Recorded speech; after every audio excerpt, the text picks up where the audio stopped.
Okay. Well, like crisis leadership in general, like I've learned a lot about it because I kind of want to do like crisis PR. That's kind of what I want to go into. And in chapter 13, it kind of just talks about like businesses being prepared for crisis. I know that like I've learned that in big companies, they usually have like, I don't know if it's like a binder or what, but like of pretty much like this, like they lay out a plan, like somebody from like their a PR like crisis whatever, they'll like make a plan for each company. So like if Google all of a sudden some crazy thing happened with Google, they like probably have a binder that tells them exactly what to do, and like a certain person from the company is like designated to like handle it all. So I think that like that's a really good way to go about it for like big companies, because it's not like you're like, oh crap, like we've never thought about this situation, what do we do? It's like they always like have like a thought out plan for like certain situations that are bound to happen in companies, if that makes sense. Yeah. I don't know. At my store, and then we also like every month we'll get retrained on like what to do if like certain like things that happen, like robberies or like an earthquake, stuff like that. We get trained on it like every 6 months. Mm-hmm. Yeah, I mean, I guess preparation is really just key. Like, is if you can account for it ahead of time, then when the incident happens, it's not going to be as scary. I can't think of the right word.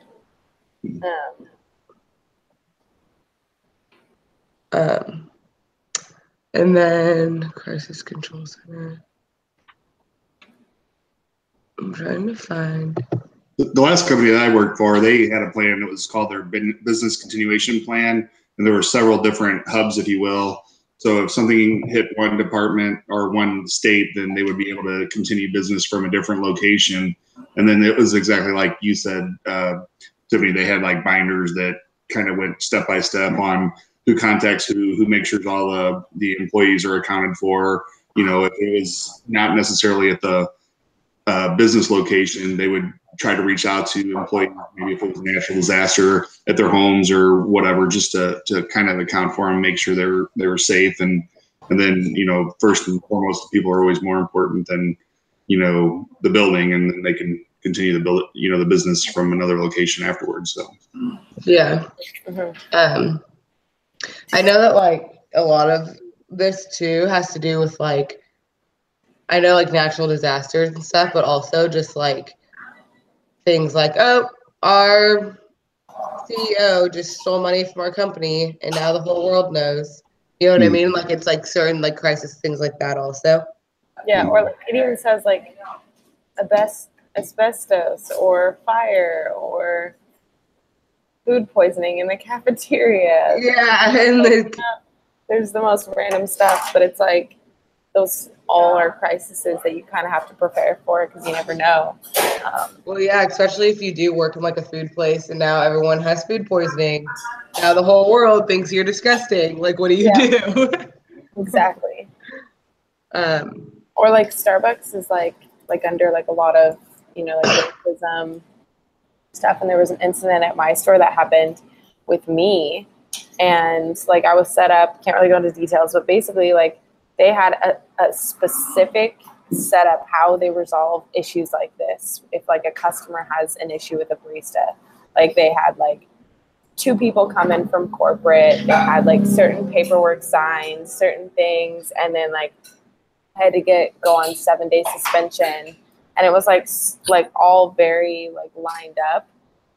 So I feel like that's stuff that they figured out how to like cover up their face or like protect themselves in situations where they could get in trouble from like like even like I don't know your situation, but like even if you really didn't do anything wrong, like they're still gonna follow their protocol, because in the end they're like, well, we did this, we tried to resolve it, and then like it doesn't really come back on them. And that's exactly what happened. Yeah, they had to do it, and they were like, we know you didn't do this, but like we have to do these steps. So yeah. Yeah, because it like covers their butts. Another really interesting paragraph too, where it says like recognize danger signs. And it's what page is that? 416. For what? 16. Okay. Leaders can prevent many crises by like being alert, which I think is like really important in like a leadership role because you are supposed to like have your eyes open to like everything going on, like the whole environment. But I do think like paying attention to like your surroundings and stuff is like really important. I'm still having trouble hearing you. I don't know about you guys. I am too. It's like cutting in and out a little bit. I don't know how to I know like the paragraph you're talking about, how it's like always being alert. Like, I mean, my situation's like different because like I bartend, but like our managers and our leaders are so like, when it comes to like the end of the night, they're so alert on like everything that's going on to like make sure nothing bad happens. Like if we have like drunk guys in there and like they make like one comment, my manager's like, get out of my restaurant. Like we don't want like any like bad, like, because it's just so easy for like something to escalate like that. And then like it takes like 2 seconds for like a tired bartender to like yell at a guest. You know what I mean? And then like everything could blow up. So it's like, I think an alert leader, like she said, is like very important because they can like see everything that's going on. Yeah, and like stop the problem before it even becomes a problem. Exactly. Yeah.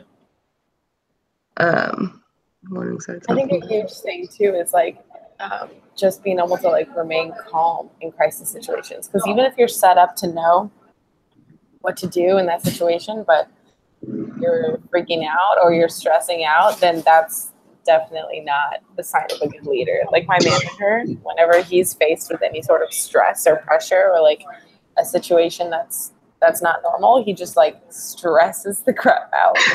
And then it's like pointless. It stresses everybody else out. Exactly. And then someone else has got to pick up the slack and solve it because he's like, you know, all in his head.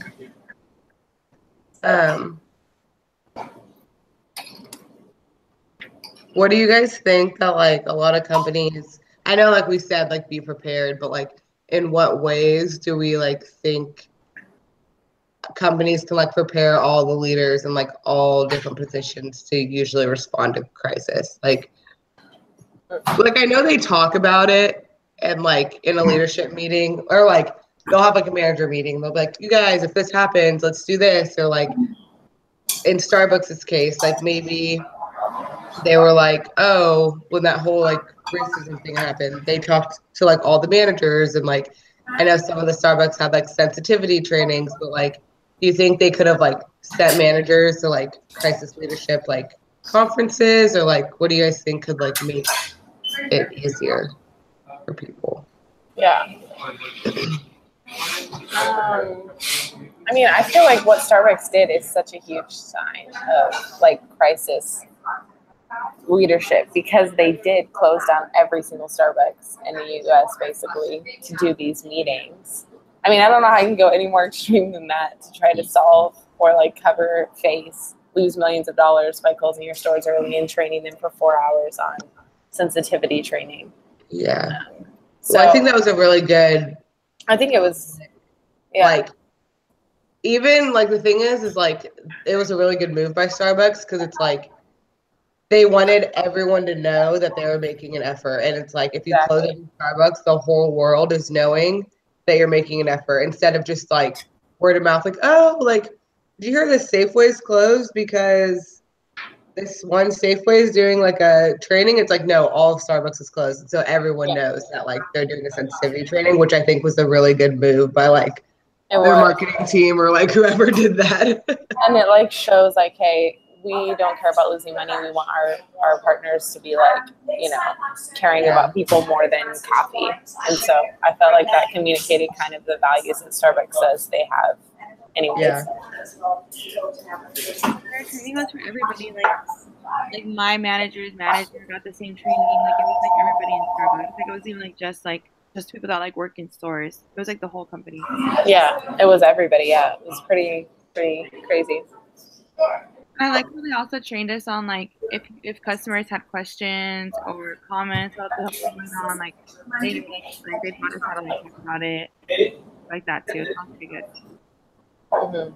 Yeah. So I think that just comes back to like on the question of the discussion, it's like how do you believe organizations can prepare leaders? I think it kind of comes back to like leaders being prepared, but the leaders also preparing like their employees instead of like an employee just being like, what do I do? Like them being able to handle it also.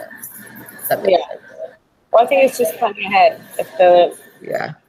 companies can just train their leaders by like accounting for instances that could happen and like making sure every leader knows about that.